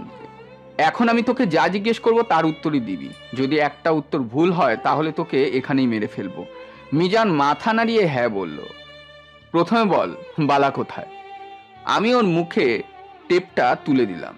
তখন মিজান বলল, বালাকে আদান প্রদান একটা কাজ দিয়েছি, আর সে ওই কাজের জন্য এখন দেশের বাইরে গেছে, কিছুদিন পর আসবে। গুড, এখন বল আদনান কোথায়? আদনান এখন এখানকার এমপি সেজে আছে। মানে? এখানকার যে এমপি ছিল সে ছিল আদনামের যমজ ভাই, আর আদনাম আপনার আব্বুকে খুন করে। ওর সেই যমজ ভাইকে কিডন্যাপ করে এখন সে ওই ভাইয়ের জায়গায় আছে। আমি এর চেয়ে বেশি কিছু জানি না। আমি তো এখন আপনাকে সব বলে দিয়েছি। প্লিজ ভাই, আমাকে ক্ষমা করে দিন। আমি এরকম ভুল আর কখনো করব না। আমি আবার মিজানের মুখটা বেঁধে দিলাম। দেখছিস রাজ, আমি বলেছি না উনি তোর বাবা না, তোর চাচা। কিন্তু এখন আমার আব্বুকে খুঁজে বের করতে হবে। আমি আবার মিজানের মুখ খুলে দিয়ে বললাম, বল আদনানের যমজ ভাই কোথায় আছে এখন? আমি জানি না, ওটা শুধু আদনাম আর বালা জানে। আমাকে ছেড়ে দিন। রাজ, আমার পিস্তলটা দে। আমি রাজের ওখান থেকে পিস্তলটা নিয়ে পরপর অনেকগুলো গুলি করলাম মিজানের শরীরে। মিজান ওখানেই মারা যায়। আমাদের ওই খুনটা আরেকজন দেখতে পেয়েছে, যেটার বিষয় নাকি আমি আর রাজ কেউই জানি না। সেটা আর কেউ না, মাসুমা। আসলে রাজ যখন বাড়ি থেকে বেরিয়ে আসছিল তখন মাসুমা ওকে ফলো করতে করতে এখানে চলে আসে, যেটার বিষয় নাকি আমাদের কেউ জানি না। প্রান্তর লাশে যেমন করে ভিলেন নাম লিখে দিয়েছিলাম, এই লাশেও ওভাবেই ভিলেন নামটা লিখে দিলাম। এরপর রাজকে বললাম ওই লাশটাকে কলেজের সামনে যেন টাঙিয়ে দিয়ে আসে। তারপর আমি বাসায় চলে গেলাম। ওইদিকে মাসুমা ভয়ে থরথর করে কাঁপছে। মাসুমাও ওখানে না দাঁড়িয়ে বাসায় চলে যায়। পরের দিন আবার নিউজে দেখাচ্ছে কলেজের সামনে আরেকটা মৃত লাশ। একে একে 2টা লাশ কলেজের সামনে পাওয়ার জন্য পুলিশ স্টেশনে এখন হাঙ্গামা লাগছে। সকল পুলিশ এই খুনিকে খুঁজে বেড়াচ্ছে, আর এইদিকে তো আমি আরামে ঘুমাচ্ছি। জানি আজকে আর কলেজ হবে না, তাই অনেক বেলা করেই আজকে ঘুম থেকে উঠলাম। আম্মু ডাকেনি। মোবাইল হাতে নিয়ে দেখি অনেকগুলো মিস কল দেখাচ্ছে। অনেকজনই কল করেছে। বিকি 20 বারের উপর, মিঠুন 5 বার, আর অনেকেই কল দিয়েছে। তাই আমি প্রথমে বিকিকে কল দিলাম। হ্যালো হারামি, কল রিসিভ করছিলিস না কেন? মরে গিয়েছিলিস নাকি? আরে ঘুমিয়েছিলাম। তুই ঘুমাচ্ছিস আর এদিকে একটা ঘটনা ঘটে গেছে, তুই কি জানিস? কি? জেনেও না জানার ভান করলাম, বল শুনি। আজকে আবার কলেজের সামনে একটা ছেলেকে মেরে কে যেন ঝুলিয়ে রেখেছে। তাহলে এখন আমি কি করতে পারি? তোকে কিছু করতে হবে না, তুই এদিকটা দেখ আর তুই ঘুমা, পুলিশ দেখছে। আর এখনই চাচার দোকানের সামনে আয়। তুই অপেক্ষা কর, আমি আসছি। তারপর ফ্রেশ হয়ে বিকির সাথে দেখা করতে লাগলাম। বিকির সাথে অনেকক্ষণ আড্ডা দিলাম। এভাবেই দেখতে দেখতে 3 দিন কেটে গেল। অন্যদিকে মাসুমা এই 3 দিন ঘর থেকে বেরো হয়নি। এটা নিয়ে রাজ অনেক চিন্তায় আছে। আসলে রাজের বাবা বাসায় নেই, তাই আজকে রাজ মাসুমার রুমে গেল। রাজ যখনই মাসুমার পাশে যাবে, মাসুমা রাজের থেকে দূরে সরে গেল। আমার পাশে আসবে না। তোর কি হয়েছে রে মাসুমা? তুমি একজন খুনি, তুমি আমার পাশে আসবে না বলে দিলাম। এসব তুই কি আলতু ফালতু কথা বলছিস? আমি কখন কাকে খুন করলাম? 3 দিন আগে ওই জায়গায় একটা লোককে খুন করেছিলি, তুই আর মজিবুর। ভুলে গেছিস? এখন আবার এই মজবুরটা কে? ওই দিন তোমার সাথে যে ছিল ওই ছেলে আমাদের কলেজেই পড়ে। ও, তুই বিক্রম ভাইয়ের কথা বলছিস? হতে পারে, কিন্তু তোমরা এভাবে কাউকে খুন করতে পারো না। একটা নিরপরাধ লোককে কিভাবে মারলে তোমরা? হ্যাঁ, আমার এখনো ভাবলেই ভয়ে শরীর কাঁপছে। হাসছো কেন?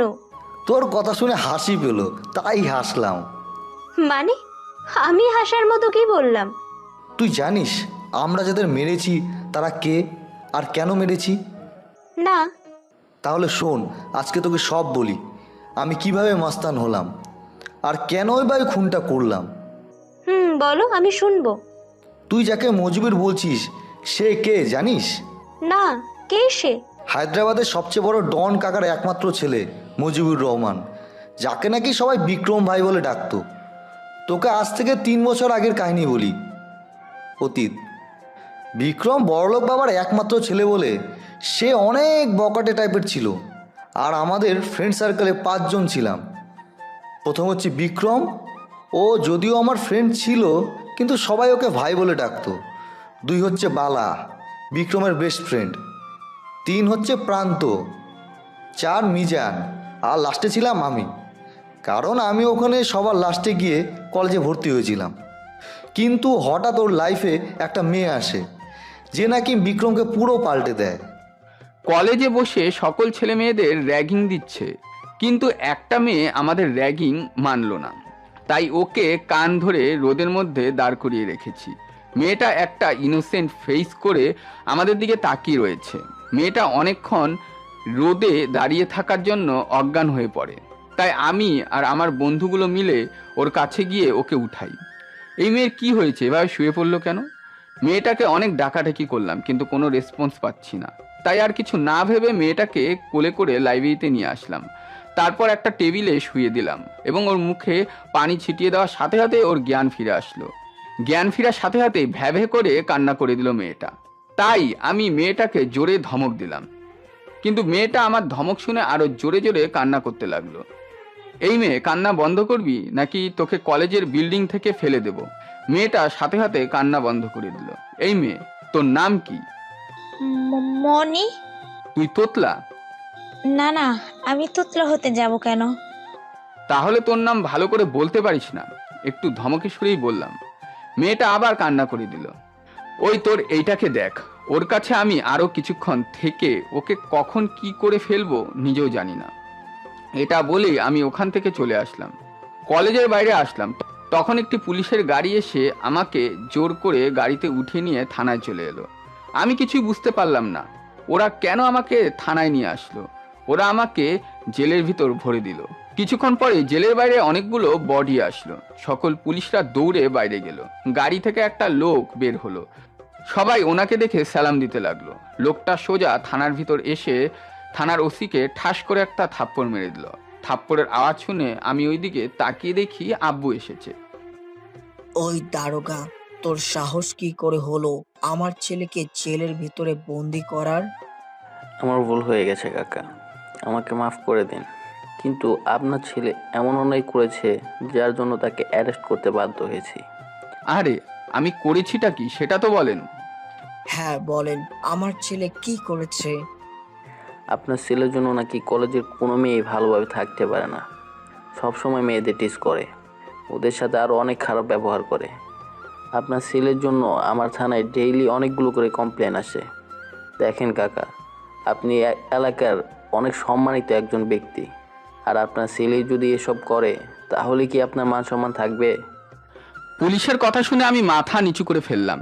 আসলে পুলিশ যা বলেছে সব সত্য। পুলিশ আব্বুর কাছে আরো অনেক কথা বলল। আমি আব্বুর দিকে তাকিয়ে দেখি আব্বুর চোখ রাগে লাল হয়ে গেছে। তারপর পুলিশ আমাকে জেল থেকে বের করে আব্বুর সাথে আসতে দিল। আব্বুর সাথে বাসায় আসার সাথে সাথে আব্বু আমার গালে ঠাস ঠাস করে দুটো থাপ্পড় লাগিয়ে দিল। এই প্রথম আব্বু আমার শরীরে হাত তুললো। এই শহরে কারো সাহস নেই আমার সামনে দাঁড়িয়ে কথা বলার, কিন্তু আজকে তোর জন্য সামান্য একজন পুলিশ আমাকে কতগুলো কথা শুনে দিয়েছে। তোকে কি আমরা এইগুলো শিখিয়েছি? আমি আব্বুর কথায় কানে না দিয়ে নিজের রুমে চলে আসলাম। কি কমপ্লেন করলো আমার বিরুদ্ধে পুলিশ স্টেশনে, তাকে তো আমি ছাড়বো না। পরের দিন আবার কলেজে সবাইকে র্যাগিং দিচ্ছে। এমন সময় দেখলাম কালকের মেয়েটা আসছে। ওই মেয়ে, এদিকে আয়। মেয়েটা আমার সামনে চলে আসলো। ওই, কালকে তোর নাম কি বলছিলি আবার বল? মনি। তাহলে তোর চোখের মধ্যে ওই গোল গোল ব্যাটারি কেন লাগিয়েছিস? চোখে দেখতে পাস না নাকি? না, সমস্যা নেই, এমনি কলেজে আসার সময় আব্বু লাগিয়ে দেয়। ও আচ্ছা, তাহলে যা গিয়ে ভালো করে ক্লাস কর। কি রে, আজকে ওকে র্যাগিং দিলি না যে? তোদের ভাবি হতে চলেছে ও, সেই জন্যই ওকে আর র্যাগিং দেইনি। সত্যি?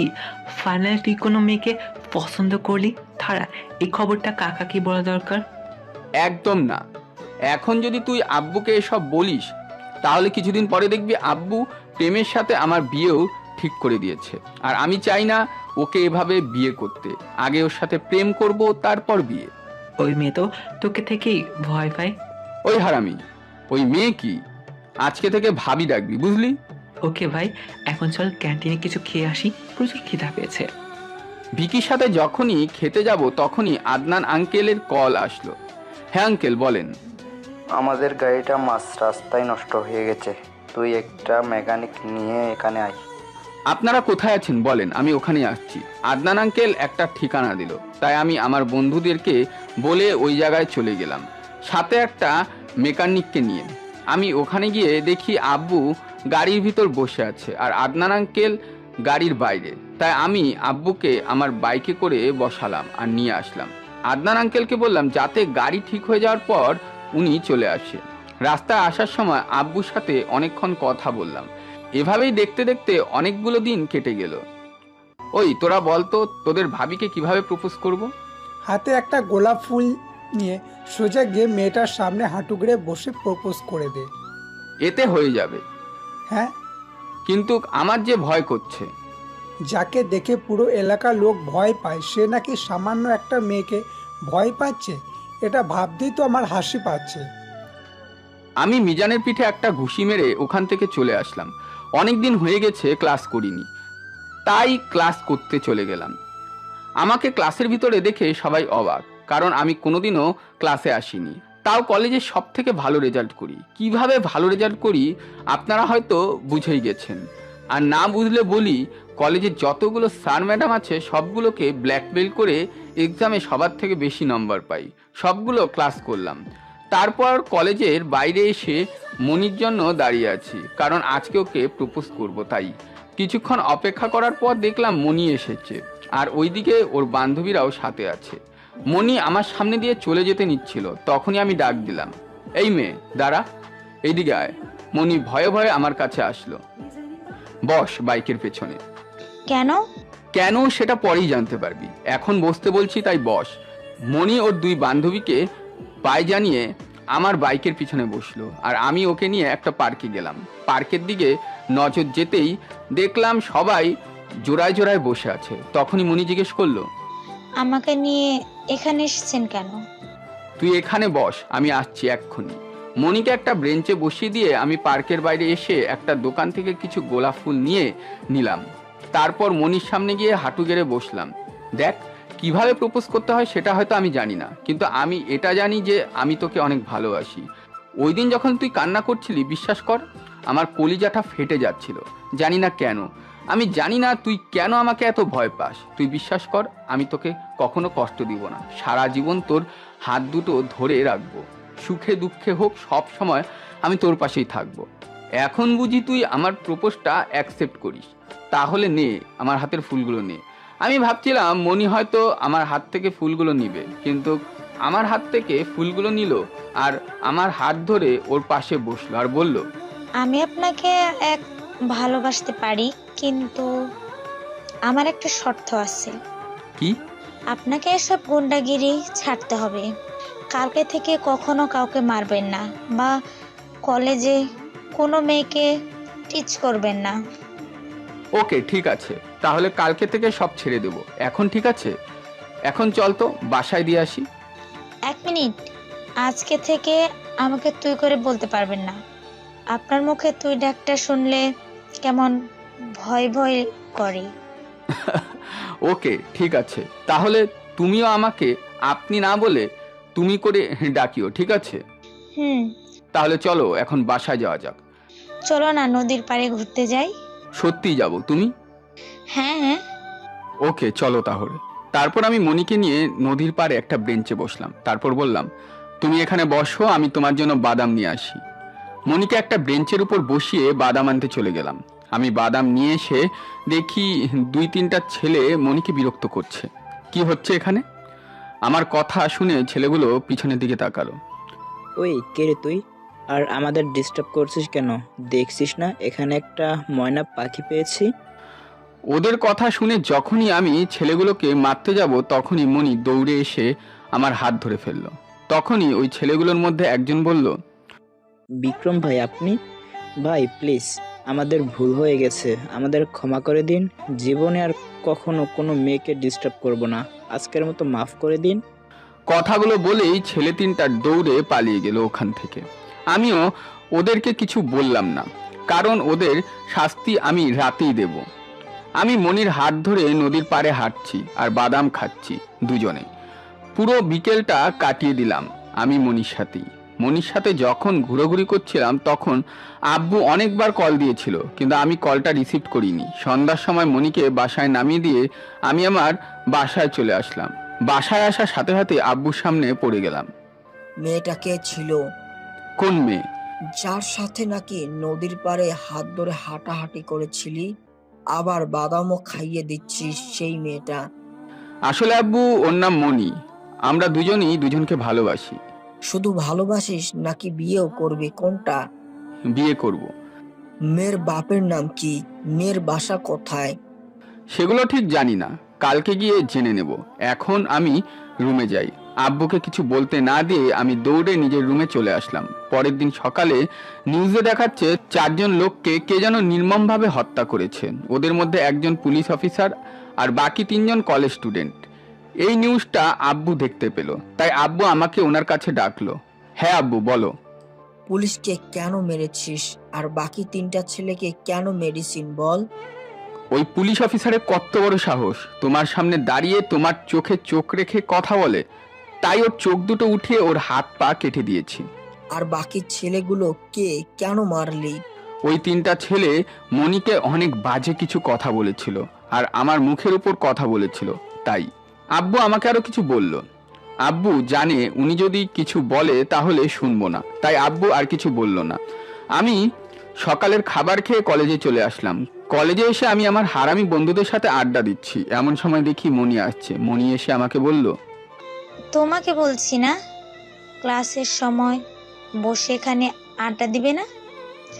যাও গিয়ে নিজের ক্লাস করো, আর যদি ক্লাসে না যাও তাহলে তোমার সাথে আজই ব্রেকআপ। আরে যাচ্ছি তো।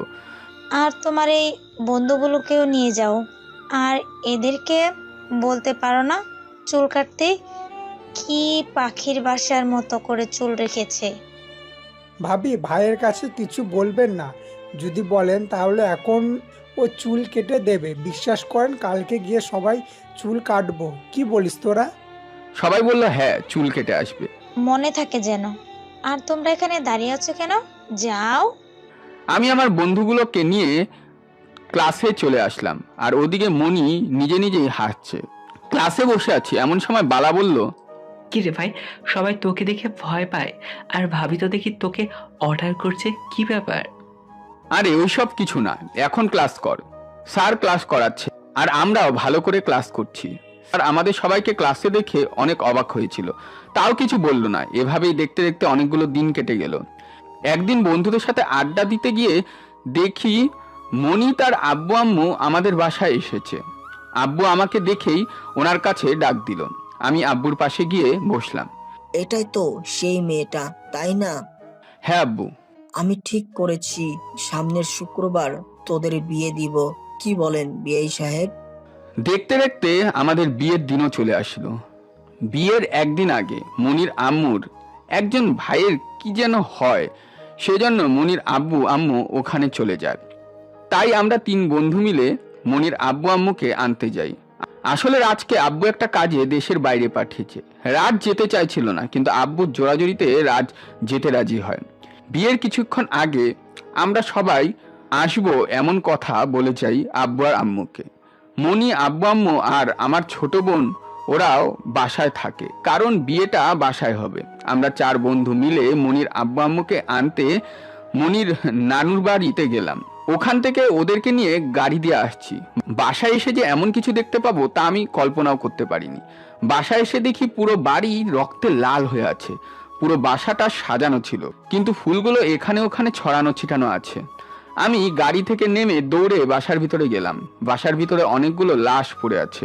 আমি আম্মু, আব্বু, বোনের লাশটাকে জড়িয়ে ধরে কান্না করতে শুরু করলাম। আব্বু, আম্মু, কথা বলো তোমরা। ওই পিচ্ছি, ওই পিচ্ছি, ওঠ না। আমি আব্বু আম্মুর লাশ ধরে অঝোর ধারায় কাঁদতে লাগলাম। তখনই আমার একটা জায়গায় নজর গেল, দেখলাম মনি ওর হাত নাড়াচ্ছে। তখনই দৌড়ে আমি ওর কাছে গেলাম। কে করলো এরকম? তখনই মনি বলল, টনির লোকজন সাথে। টনি এসে আমাদের এই অবস্থা করলো। তুমি ওদের কাউকে ছেড়ে দিও না, কাউকে না। আর আমার আব্বু আম্মুর খেয়াল রেখো, আমাকে ছাড়া ওদের আর কেউ নেই। তুমি নিজের আব্বু আম্মুর মতো আমার আব্বু আম্মুর খেয়াল রেখো। আমার না অনেক কষ্ট হচ্ছে, আমার অনেক কষ্ট হচ্ছে। আমাকে একটু বুকে ঝরে এ নেবে প্লিজ। আমাকে একটু বুকে জড়িয়ে নেবে? আমি মণিকে জড়িয়ে ধরার সাথে সাথেই মণির চোখ বন্ধ হয়ে গেল। আমি মণি বলে চিৎকার দিলাম। আমার বন্ধুগুলো এসে আমাকে সামলাতে লাগলো। বালা, আমি ছাড়বো না টনিকে। আঙ্কেল আন্টি, আপনারা এইদিকে দেখেন, আমি আগে ওই টনিকে দুনিয়া থেকে বিদায় করি, তারপর আব্বু আম্মুকে দাফন করব। তোরা সবাই চল আমার সাথে। আমি আমাদের হাতিয়ারের রুম থেকে অনেকগুলো অস্ত্র নিলাম। বন্দুক চাকু নিয়ে ডাইরেক্ট টনির বাসায় গিয়ে গুলি করতে শুরু করলাম। টনি যে আমাদেরকে উল্টো গুলি করবে এই সুযোগটাও দেইনি। যত লোক ছিল সবাইকে মেরে আমরা 4 বন্ধু ভেতরে ঢুকলাম। আমি ভেতরে ঢুকতে গিয়ে দেখি টনি অলরেডি মরে পড়ে আছে। কে মারলো ওকে কিছুই বুঝতে পারলাম না। টনিককে কেউ যেন আগেই মেরে দিয়েছে। তাই চল আমরা কি আঙ্কেল আন্টিকে দাফনের কাজ শেষ করি। গাড়ি করে 4 বন্ধু আসতে লাগলাম। রাস্তার মধ্যে একটা ব্রিজ দেখতে পাই এবং আমি ওখানে গিয়ে থামতে বললাম। আমি গাড়ি থেকে নেমে ব্রিজের উপর দাঁড়িয়ে একটা চিৎকার দিলাম। আমার চোখ দিয়ে অঝোর ধারায় পানি পড়ছে। কিছুক্ষণ এভাবেই দাঁড়িয়ে রইলাম। যখনই পিছনে ফিরলাম তখনই দেখতে পেলাম ওরা 3 জন আমার দিকে বন্দুক তাক করে দাঁড়িয়ে আছে। ওই, তোরা এভাবে আমার দিকে বন্দুক তাক করে দাঁড়িয়ে আছিস কেন? নামা বলছি বন্দুক। অনেক গোলামি করছি তোর আর তোর বাপের, এখন রাজ করব আমরা এখানে। আর তোকে আজকে মরতে হবে। তোকে মরার আগে তোকে একটা সত্যি ঘটনা বলি। তোর আব্বু আম্মুর তোর প্রেমিকাকে আর কেউ মারেনি।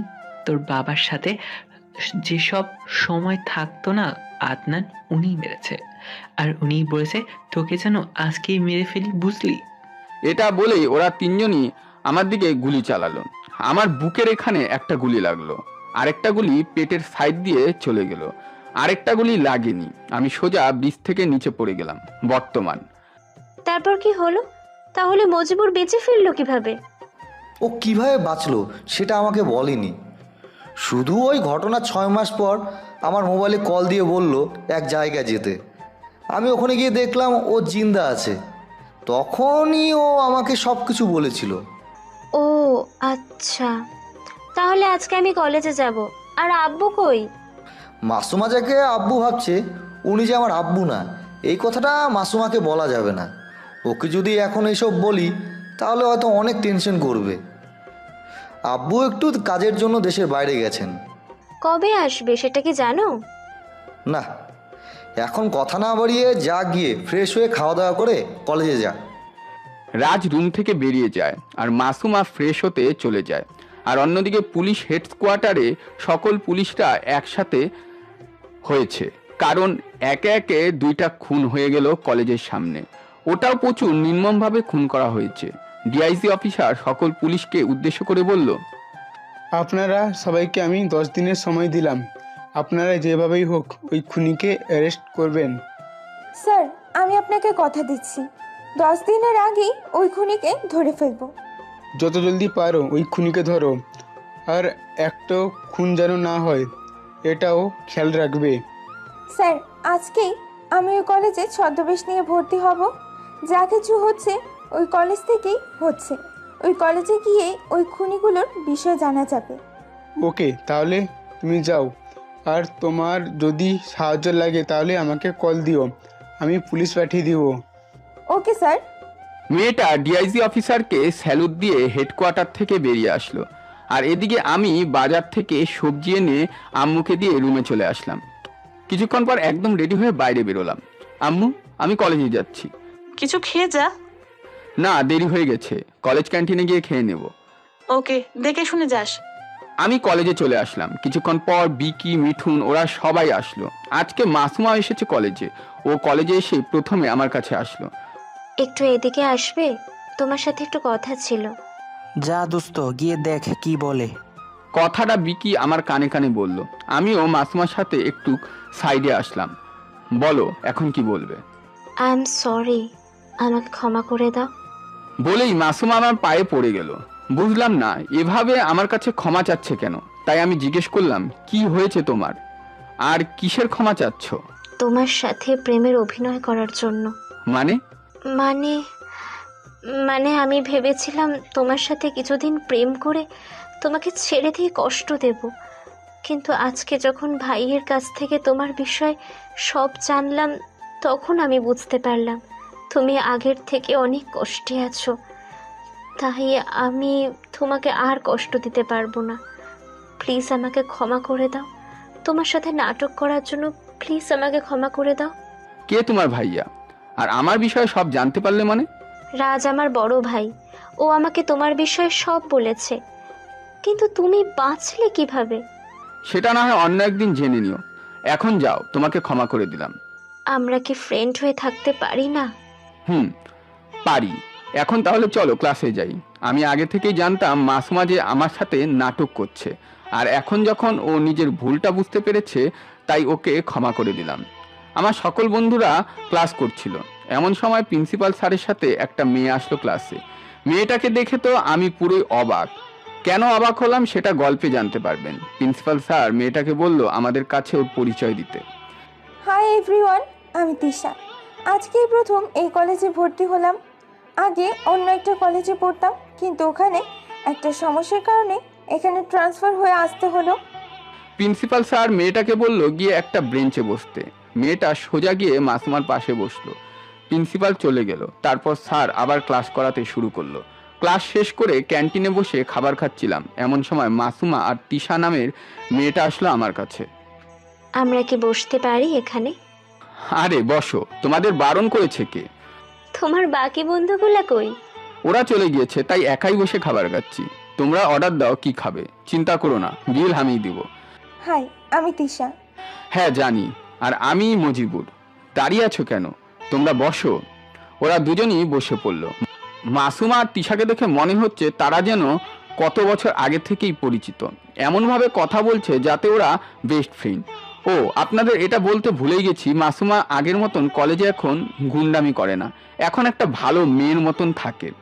আমি ওদের মধ্যে কাবাব মে হাড্ডি হতে চাই না, তাই আমি ওদেরকে বললাম তোমরা বসে আড্ডা দাও, আমি আসি, আমার বাসায় কাজ আছে। ওদের কিছু বলতে না দিয়ে আমি ওখান থেকে চলে আসলাম। এভাবেই দেখতে দেখতে আরও বেশ কিছুদিন কেটে গেল। কিছুদিন ধরে আমার এমন মনে হচ্ছে কেউ যেন আমাকে ফলো করছে, কিন্তু কে ফলো করছে সেটাই বুঝতে পারছি না। অন্যদিকে আদনান, বালা তুই জলদি দেশে চলে আয়, এখানে একটা ঝামেলা হয়ে গেছে। কি ঝামেলা হলো আবার? বিক্রম মরেনি, ও এখনো বেঁচে আছে। কি বলছেন এইসব? ওকে আমি নিজে হাতে গুলি করছি, ও কি করে বাঁচবে? তুই আগে দেশে আয়, তারপর নিজের চোখেই দেখেন। ঠিক আছে, আমি কালকে আসছি। তুই আয়, তারপর ওই বিক্রমটাকে আবার মারবো।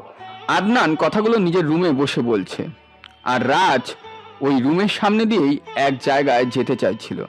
তখনই আদনানের কথা শুনে ও কান পেতে সেই রুমের সামনে দাঁড়ালো আর আদনানের সমস্ত কথা শুনে ফেলে। আর তখনই আমাকে কল দেয়।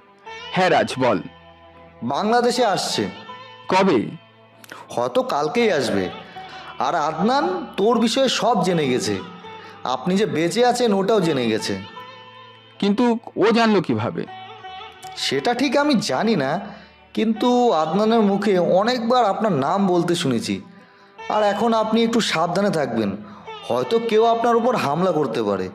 তুই আমাকে নিয়ে চিন্তা করিস না, তুই সাবধানে থাকিস, এদিকটা আমি দেখে নেব। রাজের এখান থেকে কল কেটে আমি বাসায় গেলাম। বাসায় আব্বু আম্মু দুজনই আছে। আব্বু আম্মু, তোমাদের আমার কিছু কথা বলার আছে। হ্যাঁ বল, কি বলবি? তোমরা এক্ষুনি হায়দ্রাবাদ যাবে। কেন? তোমাদের যেতে বলেছি, তোমরা যাও। কেন, কি হয়েছে, কি হবে সেসব আমি তোমাদের পরে বলবো, এখন বলার সময় নেই। যাও জলদি গিয়ে ব্যাগ গুছিয়ে নাও। আমি জানি আদনান প্রথমে আমাদের আব্বু আম্মুর উপর অ্যাটাক করবে। ওদের যদি কিছু হয়ে যায় তাহলে আমি নিজেকে এখানে ক্ষমা করতে পারবো না, তাই আমি ওদেরকে আগে ওখান থেকে পাঠিয়ে দিচ্ছি। ওটা আমার লড়াই, তাই আমি চাই না আব্বু আম্মুকে ঝামেলায় ফেলতে। আব্বু আম্মু আমাকে একা রেখে যেতে চাইছিল না, কিন্তু আমি ওদেরকে জোর করে পাঠিয়ে দিলাম। আব্বু আম্মুকে একটা বাসে উঠিয়ে দিলাম। ভালোভাবে থাকিস বাবা, আর নিজের খেয়াল রাখিস। ঠিক আছে আম্মু, তোমরা যাও, ওখানে গিয়ে আমাকে কল দিও। আব্বু আম্মুকে বিদায় দিয়ে আমি নিজের বাসায় চলে আসলাম। আব্বু আম্মু ওখানে বেশি সেফ থাকবে, তাই ওদেরকে আমি ওখানেই পাঠিয়ে দিলাম। কালকে বালা দেশে আসবে, কি করে ওকে ধরা যায় সেটাই প্ল্যান করছি বসে বসে। তখনই রাজের কল আসলো। ভাই, এখনই একটু রেস্টুরেন্টে আসতে পারবেন? কেন? আগে আসেন, তারপরে বলছি। রাজ আমাকে একটা রেস্টুরেন্টের নাম বলল। কিছুক্ষণ পর আমি ওখানে চলে গেলাম। আমি ভেতরে গিয়ে দেখি রাজ একটা টেবিলে বসে আছে, ওর চোখ দিয়ে পানি পড়ছে। তাই আমি ওর কাছে গিয়ে জিজ্ঞেস করলাম, কি হয়েছে? ওরা আমার বন্ধুকে মেরে ফেলেছে। মানে? আদনান আজকে কার সাথে যেন কথা বলছিল, ওরা মিলে নাকি আমার আব্বুকে মেরে ফেলেছে। 1 মিনিট, ওরা মানে আদনানের সাথে আরও কেউ কি আছে নাকি? জানি না, আমি ওই আদনানকে ছাড়বো না। তখনই আমার মোবাইলে একটা কল আসলো আননোন নাম্বার থেকে, তাই আমি কলটা রিসিভ করলাম। হা হা হা, তুই এখনো সেই বেককলি রয়ে গেলি? কে তুই? আরে দোস্ত, এখনো আমায় চিনতে পারিসনি? বল। হ্যাঁ, একদম ঠিক চিনেছিস। এই নে মনির আব্বু আম্মুর সাথে কথা বল। ও সরি, এখন তো ওরাই তোর বাবা মা, তাই না? এই নে কথা বল।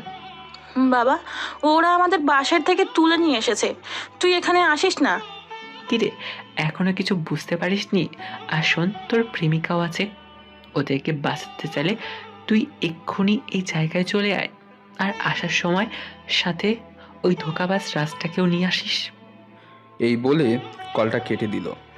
কে ছিল? বালা নাকি কালকে দেশে আসবে। তাহলে ও এখন দেশে কিভাবে? বাংলাদেশে চলে এসেছে, কিন্তু আদনান তো কলে বলছিল বালা নাকি কালকে আসবে। এখানে কথা বললে শুধু টাইম পাসই হবে। তুই চল আমার সাথে, আজকে ওই আদনান আর বালাকে শেষ করে ফেলবো। অনেক হয়েছে লুকোচুরি, আজকে যা হবে সামনাসামনি। আজকে হয়তো ওরা মারবে, না হয় আমি মারবো। তারপর আমি একজনকে কল দিলাম, কল কেটে রাজের বাইক নিয়ে ওই জায়গায় চলে আসলাম। জায়গাটা পুরো নির্জন এলাকা মনে হচ্ছে। আশেপাশে তাকিয়ে কিছু দেখতে পেলাম না। ওখানে বাইক রেখে হেঁটে হেঁটে একটু ভিতরে আসলাম, একটা ঘুপচির মতন দেখতে পেলাম। তাই আমি আর রাজ হাঁটতে হাঁটতে ভেতরে যাচ্ছি। তখনই কেউ যেন পেছন থেকে আমাদের মাথায় বাড়ি দেয়, আর আমরা দুজনই ওখানে অজ্ঞান হয়ে পড়ে যাই। যখন চোখ খুললাম তখন দেখতে পেলাম আমরা দুজনের হাতেই চেয়ারের সাথে বাঁধা, আর আমাদের পাশেই দেখলাম আব্বু আম্মুর সাথে মাসুমারও হাত বাঁধা, আর আমার সামনেই বসে আছে আদনান আর বালা। আগের বার তো বেঁচে গেছিলি, এবার কে বাঁচাবে তোকে শুনি? মরার আগে তোদের কোনো ইচ্ছা থাকলে বলতে পারিস, আমি অবশ্যই পূরণ করব। আমি একটু নরম মনের মানুষ তো, তাই। তুই যা করবি আমার সাথেই কর, তাও ওদের ছেড়ে দে। তুই কি আমাকে মক্কেল পেয়েছিস নাকি? তোদের সবাইকে মারবো আজকে আমি। তুই নাকি কালকে দেশে আসবি, তাহলে তুই এখন এখানে কিভাবে আসলি? বাচ্চা ছেলে কিছু বোঝে না। তুই যেগুলো কথা শুনেছিলি ওগুলো তো সব আমাদের প্ল্যান ছিল। তুই যেন আমার কথা শুনছিলি সে আমি আগে থেকেই জানতাম। কেন মারলে তুমি আমার আব্বুকে? উনি তো তোমার আপন ভাই ছিল। ও যদি বেঁচে থাকতো তাহলে আমরা সবাই এখানে এখনও জেলের ভিতরে থাকতাম। সেই জন্য ওকে আগেই মেরে ফেলছি। ও আমাদের প্ল্যানের সব কথা জেনে গিয়েছিল, জানি না কিভাবে জেনেছে। ওকে মারতে হলে, আর শোন তোকে আর একটা গোপন কথা বলি, তোর মাকে আমি মেরেছিলাম। ওই তুই এভাবে হাসছিস কেন? নাকি এখন মরবি থেকে আগেই পাগল হয়ে গেছিস? কে মরবে আর কে বাঁচবে সেটা তোরা কিছুক্ষণের মধ্যেই দেখতে পাবি। তখন বাইরে থেকে গুলির আওয়াজ আসতে লাগলো। ওই তোরা বাইরে গিয়ে দেখতো, গুলির আওয়াজ শুনলাম মনে হচ্ছে কি রে? সত্যি বাইরে গুলির আওয়াজ হচ্ছে। বাঁচতে চাইলে এক্ষুনি পালা। এখন যদি পালিয়ে যেতে পারিস তাহলে পুলিশের হাত থেকে তো বেঁচে যেতে পারবি, কিন্তু আমার হাত থেকে বাঁচতে পারবি না। বস, পুরো এলাকা পুলিশ ঘিরে ফেলেছে, আমাদের পালিয়ে যাওয়া ছাড়া আর কোনো রাস্তা নেই। পুলিশ এখানে আসলো কিভাবে? কে ওদের খবর দিয়েছে? তোদের বলে লাভ নেই, এদিকে দেখ, তোদের পাপের গোড়া ভর্তি হয়ে গেছে। তখন ওই বালা আমাকে একটা থাপ্পড় মেরে রুম থেকে বেরিয়ে গেল, আর সাথে সাথেই অনেকগুলো পুলিশ রুমের ভিতর ঢুকে পড়লো। সবার সামনে তিশা হাতে বন্দুক নিয়ে দাঁড়িয়ে আছে। তিশা জলদি আমার হাতের বাঁধন খুললো। ওরা দুজনকেই ধরতে হবে। তিশা আমার হাতের বাঁধন খুলে দিল। তিশা, তুমি আব্বু আম্মু আর বাকি সবাইকে নিয়ে ওখান থেকে চলে যাও, আমি ওরা দুজনকে নিয়ে আসছি। কোথায় যাচ্ছেন ভাই? আমিও আসছি আপনার সাথে। চল। আর কাউকে কিছু না বলতে দিয়ে আমি আর রাজ বেরিয়ে আসলাম। বাইরে এসে দেখি আদনান আর বালা ওরা দুজন গাড়ি নিয়ে পালাচ্ছে। পুলিশ ওদের তাড়া করছে, তাই আমি আর বালা দুজনই দুটো গাড়ি নিয়ে ওরা দুজনকে ফলো করতে লাগলাম। ওরা দুজন একই গাড়িতে আছে। রাজ, তুই এই রাস্তা দিয়ে ওদের ফলো কর, আর আমি ওখান দিয়ে ঘুরে ওদের সামনের দিকে আসছি। গাড়িটা বাম দিকে ঘুরিয়ে গলি দিয়ে ঢুকিয়ে দিলাম। অনেক চিপাচাপা রাস্তা দিয়ে গাড়িটা বের করে আনলাম। আদনান আর বালা বলল যে রাস্তা দিয়ে আসবে। ওই রাস্তার সামনে হাতে একটা পিস্তল নিয়ে গাড়ির উপর বসলাম। ওখান থেকে আসার সময় তিশার ওখান থেকে পিস্তল এনেছিলাম। কিছুক্ষণের মধ্যেই দেখলাম ওদের গাড়িটা আসছে। বালা, দেখ সামনে বিক্রম। হ্যাঁ, আমিও দেখতে পারছি। আজকে ওকে এখানে গাড়ি দিয়ে উড়িয়ে দেব। ওদের গাড়িটা আরও স্পিডে আসতে লাগলো, আর আমিও বন্দুক তাক করে সোজা ওদের গাড়ির টায়ারে শ্যুট করলাম। তখনই গাড়িটা উল্টে গেল, আর আমি পিস্তল একটা ফু দিয়ে সামনের দিকে এগোতে লাগলাম। তখনই দেখলাম রাত চলে এসেছে, আর গাড়ি থেকে নামলো। আদনান আর বালাকে গাড়ি থেকে টেনে বের করলাম। অনেক আহত হয়েছে ওরা দুজন, আর আমিও ওদের দুজনের পায়ে গুলি করলাম। ওরা দুজনেই ব্যথায় কাতরাচ্ছে। প্লিজ আমায় ক্ষমা করে দে, আমার ভুল হয়ে গেছে। আর কোনোদিন এরকম ভুল হবে না। তোরা বেঁচে থাকলে না এরকম ভুল করতে পারবি? আমি তো এক্ষুনি তোদেরকে মেরে ফেলবো। মুজিবুর, ওকে ছেড়ে দাও, ওর শাস্তি কানুন দেবে। কানুন ওকে কি শাস্তি দেবে? ও এখানকার এমপি, ওর পাওয়ার ব্যবহার করে ও অবশ্যই জেল থেকে বেরিয়ে আসবে। ওর বিরুদ্ধে যেগুলো প্রমাণ আছে আমার কাছে, ওগুলো দেখালে কখনোই ও জেল থেকে বেরিয়ে আসতে পারবে না। তুমি আমার উপর বিশ্বাস রাখো, আমি তোমাকে কথা দিচ্ছি, ওদের আমি জেলের ভাত খাইয়েই ছাড়বো। যাও, ওদেরকে নিয়ে যাও। তিশা, আদনান আর বালাকে হ্যান্ডকাপ লাগিয়ে থানায় নিয়ে গেল। আপনাদের কি মনে হয় আমি ওদেরকে এত সহজেই ছেড়ে দেব? কখনোই না। এদেরকে তো আমি আমার নিজের হাতেই শাস্তি দেব। তিশা ওরা দুজনকে নিয়ে যাওয়ার পর আমি আর রাজ বাসায় চলে আসলাম। বাসায় এসে দেখি মাসুমা কান্না করছে, আর আব্বু আম্মু তাকে সান্ত্বনা দিচ্ছে। আসলে মাসুমা জানে না যে ওর বাবাকে আদনান আগেই মেরে ফেলেছে। যখন আদনান বলেছে যে ওর বাবা আর বেঁচে নেই, তখন থেকেই মাসুমা এভাবেই কান্না করছে। রাজ গিয়ে মাসুমাকে বুঝিয়ে কান্না বন্ধ করালো। কিছুক্ষণ পর একটা ডেলিভারি বয় এসে খাবার দিয়ে গেল।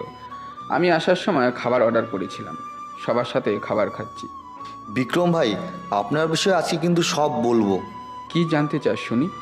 আপনার আব্বুর এত এত টাকা রেখে আপনি কেন এভাবে জীবন কাটাচ্ছেন?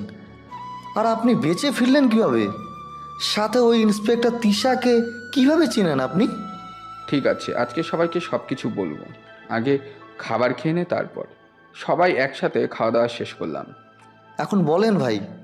আগে এটা বলি, আমি কেন এভাবে জীবন কাটাচ্ছি। আব্বু যত টাকা পয়সা ছিল আমি সবগুলো গরিবদের মধ্যে দান করে দিয়েছি। এই জন্যই এখন আমি এভাবে জীবন কাটাচ্ছি। দ্বিতীয় প্রশ্ন, আমি কিভাবে ভেসে ফিরলাম? এটা আমি বলি। কারো আওয়াজ শুনে আমরা সবাই তাকালাম, দেখি তিশা আসছে।